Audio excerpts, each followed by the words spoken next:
नानी मुंजी नानी घरची नानी मुंजी नानी रोज बोलता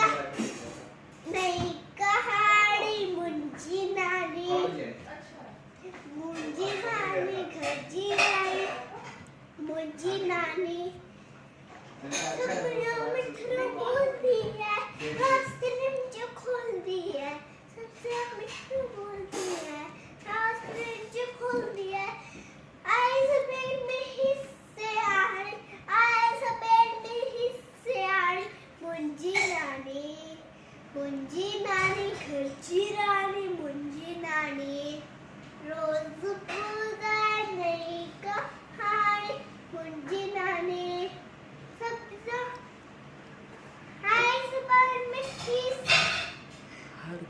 नक्की चाय तो